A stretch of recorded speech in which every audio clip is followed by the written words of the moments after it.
Shalom Havarim, James Trim, and today I want to continue our series on through the book of 1 Corinthians from a Jewish perspective. In part 1, we covered that the subject matter of the book deals with the problem of factionalism and sectarianism that was prevalent in the Second Temple era, or at least in the latter part of the Second Temple era, between Pharisees, Sadducees, Essenes, between various types of Pharisees, 7 different schools of Pharisees, the school of Hillel and the school of Shammai particularly had conflicts that literally broke out into violence at times.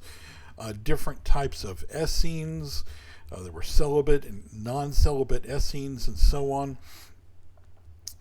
And so there was this problem with factionalism in Second Temple era Judaism that the letter is addressing. We also showed the structure of the opening portion, and really the book has a structure in that the first 4 chapters are a extended proem homiletic midrash, and a extended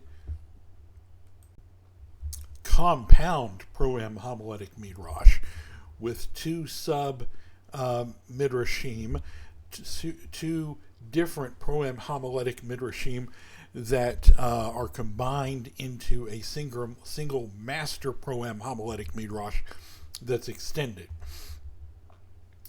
And we showed that, and the first part of the book is in that format, and then the rest of the book, starting through chapter 5 forward, is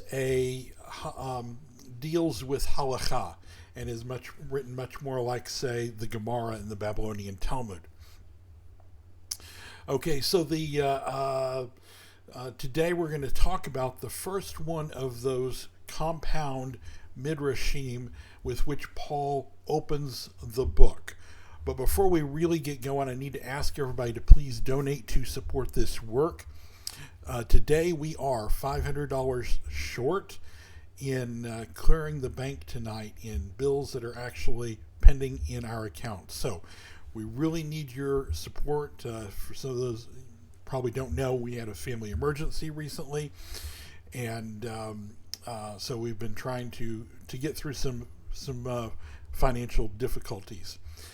So if you can please donate, you can do that by clicking on the donate link in the video description, and you can donate by PayPal, Zelle, GoFundMe, Bitcoin now. Somebody asked a while back if we could take Bitcoin donations. Well, we can now, or Ethereum donations. So you can donate many different ways. You can donate by PayPal to donations at wnae.org, or you can click on the donate link in the video description to find out how you can donate by Zelle, GoFundMe, Bitcoin, or Ethereum. Okay. Also, I want to ask everybody to please like our video, click the notification bell, subscribe to the channel, of course, and then click the notification bell so you get notified when new videos come out. Let us know what you think in the comments. Participate in the discussions in the comments, and share these videos with your friends in social media and by email, etc. Okay. So let's get started today talking about the first of the 2 compound midrashim that Paul is presenting from a Jewish perspective. And the first of these midrashim is designed to present a problem. And the second part of the compound midrashim is plural, is designed to present a solution to the problem. So the first part, the first midrash is first proem homiletic midrash is in 1 Corinthians chapter 1 verses 18 through 31, and it uses Gezara Shava, equivalence of expressions, in order to interpret Isaiah chapter 29, verse 14, in connection with Jeremiah chapter 9, verses 23 through 24. So let's look at Isaiah 29:14 from a Jewish perspective and see what Paul is trying to tell us. Remember now, Paul's readers know much of this information that I'm sharing with you because they were part of Second Temple era Judaism. They knew these things, and what I'm doing here today is educating you in Second Temple era Judaism. Okay, so Isaiah 29:14, Paul's primary text, his initial text is, "Therefore, behold, I will again do a marvelous work among this people, even a marvelous work and a wonder, and the wisdom of their wise men shall perish, and the prudence of their prudent men shall be hid." Now, the Talmud relates an understanding of this verse taught by Rav, that's Abba Arika, who lived 175 to 247 CE, and this is what he taught. For Rav said, the Torah is destined to be forgotten in Israel, because it is said, "Then the Lord will make your plagues wonderful," Deuteronomy 28:59. Now, I do not know what this matter is, but when it is said, "Therefore, behold, I will proceed to do a marvelous work among this people, even a marvelous work and a wonder, and the wisdom of the wise shall perish," Isaiah 29:14, it follows that this wonder refers to the Torah. Now, this man lived after the time of Yeshua, but remember, the rabbis are preserving traditions that have been passed down as they teach these things. So Rav taught that this portion of Isaiah speaks of an apostasy from the Torah. The Talmud goes on to comment on Rav's teaching. It says, and this is, by the way, all of this is found in the Babylonian Talmud, Shabbat 138b. 138b. Our rabbis taught, when our masters entered the vineyard of Yavne, they said, "The Torah is destined to be forgotten in Israel, as it is said, Behold, the days come, says the Lord God, that I will send a famine in the land, not a famine of bread, nor a thirst for water, but of hearing the words of the Lord. And it is said, and they shall wander from sea to sea, and from north to even to the east, and they shall run to and fro and seek the word of the Lord, and shall not find it." Isaiah chapter 8, verses 11 forward. The word of the Lord means halacha. The word of the Lord means the end. The word of the Lord means prophecy. And what does "they shall run to and fro and seek the word of the Lord" mean? Said they, a woman is destined to take a loaf of teramah and go about in the synagogues and academies to know whether it is unclean or clean, and none will know whether it is clean or unclean. But that is explicitly stated. All food which may be eaten shall be unclean, Leviticus 11:34. Rather to know whether it is the first degree or a second degree of uncleanness, and none will know. But that too is a Mishnah, for we learned if a dead creeping thing is found in an oven, the bread within it is a second degree uncleanness, because the oven is a first. They will be in doubt over what Rabbi Ada ben Ahava asked Rabbah. Let us regard this oven as though it were filled with uncleanness, and let the bread be a first? He replied, we do not say, let us regard this oven as though it were filled with uncleanness. For it was taught, you might think that all the utensils became unclean in the airspace of an earthen vessel. Therefore it is stated that whatsoever is in it shall be unclean.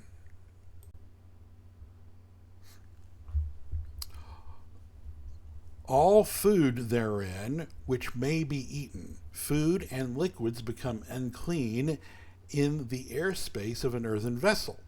It was taught. Rabbi Shimon ben Yochai, who by the way was the traditional author of the Zohar, Rabbi Shimon ben Yochai said, "Heaven forfend that the Torah be forgotten in Israel.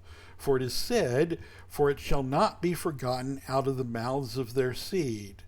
Then how do I interpret, they shall run to and fro and seek the word of the Lord and shall not find it? They will not find a clear halacha or a clear mishnah in any place."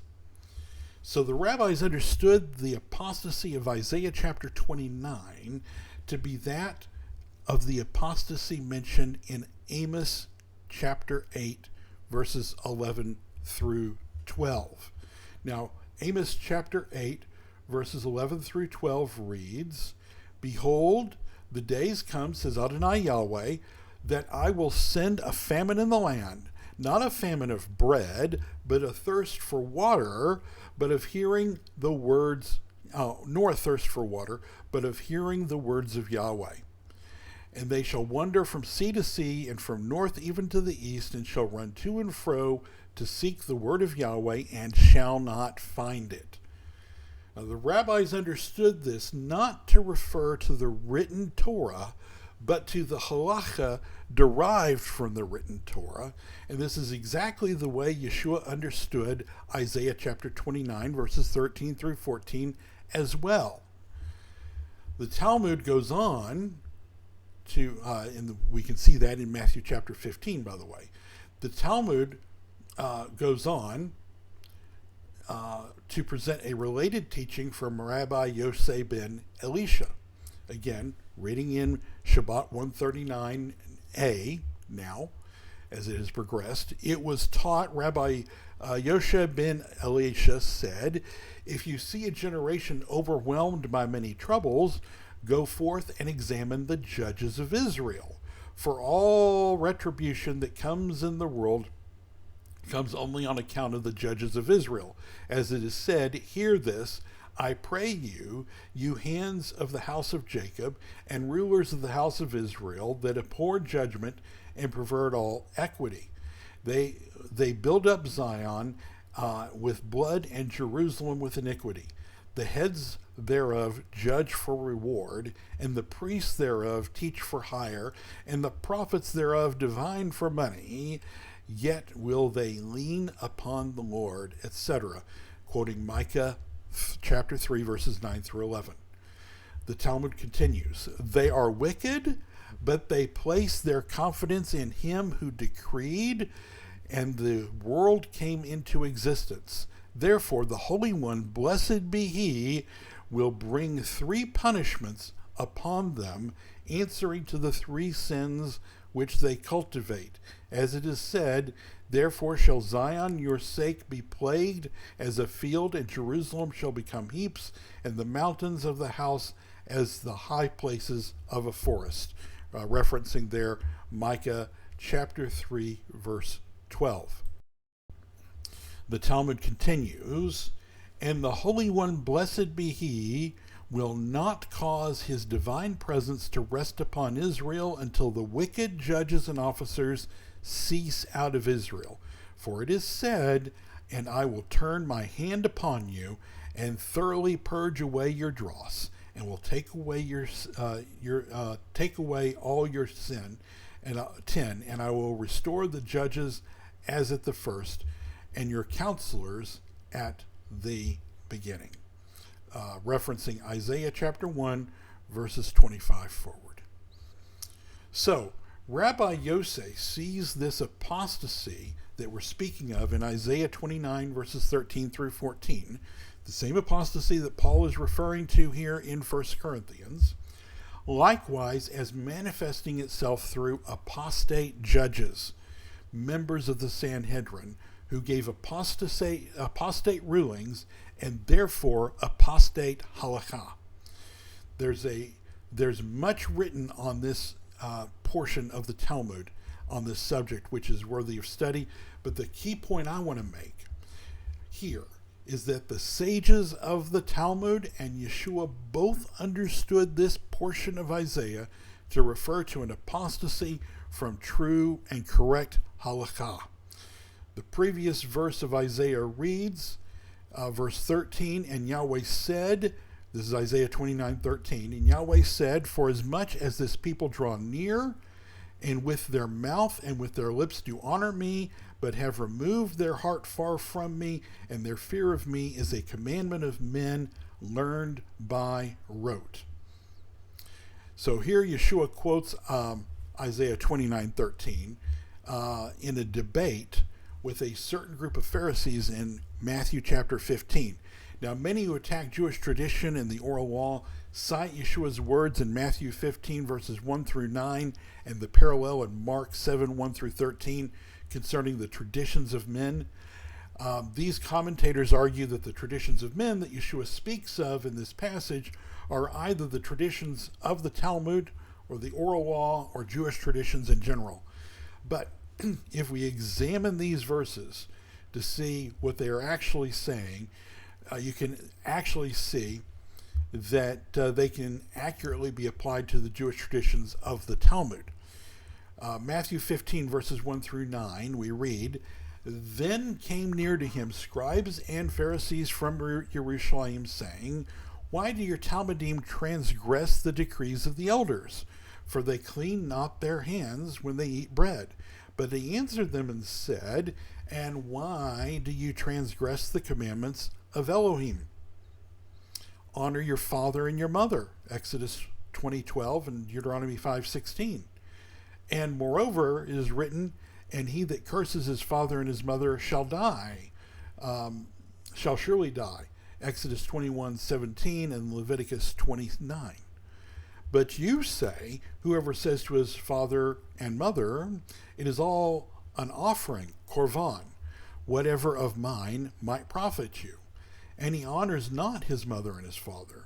Thus have you made void the commandments of Elohim on account of your judgments, you hypocrites.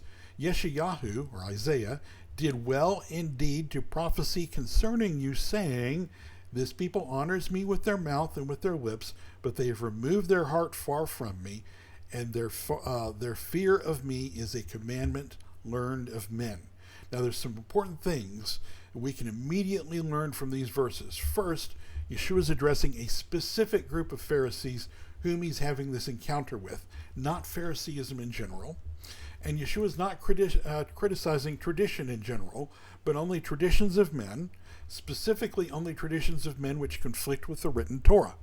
Now, Yeshua gives us a very specific example of one of these traditions of men. It's a tradition that says that a man who makes a vow that his father or mother might not benefit from anything of his, even though this dishonors his father or mother. Now, interestingly, exactly this question is dealt with in one of the many debates recorded in the Talmud. We read in Mishnah Nedarim 9:1, we read, Rabbi Eliezer says, they open a vow for a man by reference to the honor of his father or mother, and the sages prohibit. Said Rabbi Zadok, before they open a vow for him by reference to his father or mother, let them open his vow by reference to the honor of Ha-Makom, which is a euphemism for the temple or for the holy place. It is, if so, there will be no vow. But the sages concede to Rabbi Eliezer that in a matter that is between him and his mother or father, they loose his vow by reference to his father or his mother. This is Mishnah Nedarim 9:1. Here, the exact same question is debated, and it's interesting to note that both Matthew 15 and the Talmud in Nedarim 9:1 and in the Babylonian Talmud, in the Mishnah, it's Nedarim 9:1. In the Babylonian Talmud, it's Nedarim pages 64a through 64b. But they both debate the same issue. But it's only the Talmud that gets criticized as traditions of men by the unscholarly. Yeshua doesn't get criticized at all, even though he ends up taking the same position as the Talmud on the issue. The question is, which commandment is weightier? The commandment to keep all of your vows in Numbers chapter 30, verse 3 or verse 2, depending on whether you're looking at a Jewish or Christian version, or the commandment to honor your father and mother that we see in Exodus 20, verse 12, and Deuteronomy 5:16. What happens when there's a conflict between these two commandments, and one must break one of them in order to keep the other? This is what we call having whether a commandment is weightier, which commandment is weightier.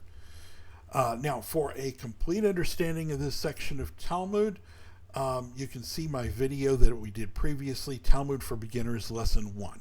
So we're not going to go into much depth as we went in that video, which we produced actually several years ago, but you can go back and find it on the channel. It's sufficient here to show that the sages of the Talmud agree with the type of vow that Yeshua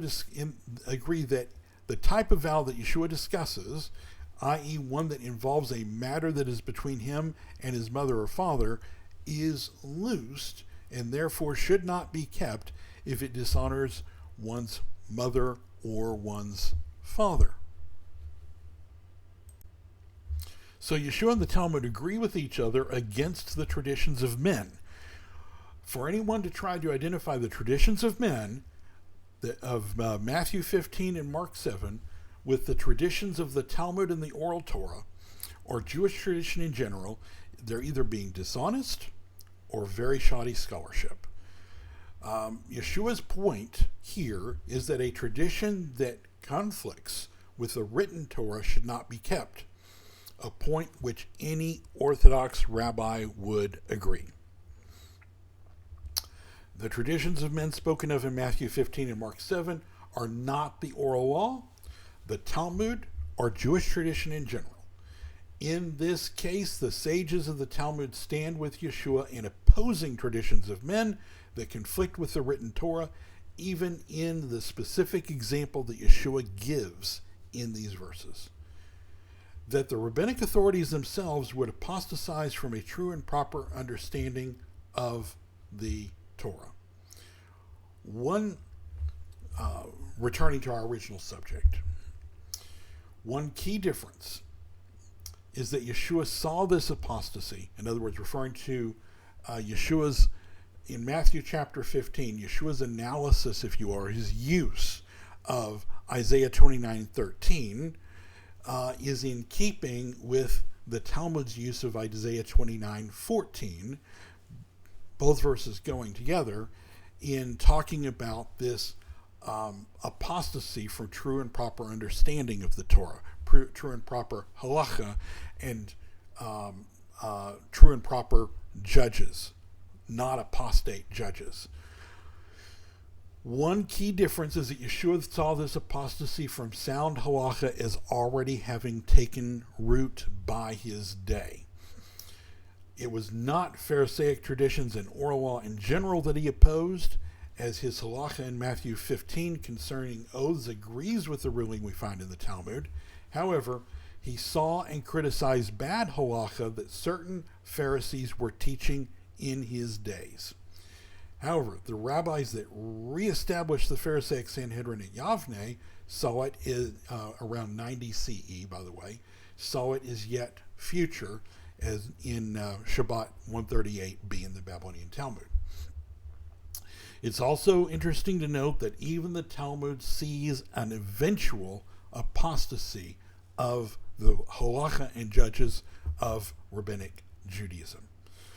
Isaiah continues, returning to Isaiah 29 to continue to get the context here and the Jewish understanding of this whole portion of Isaiah 29.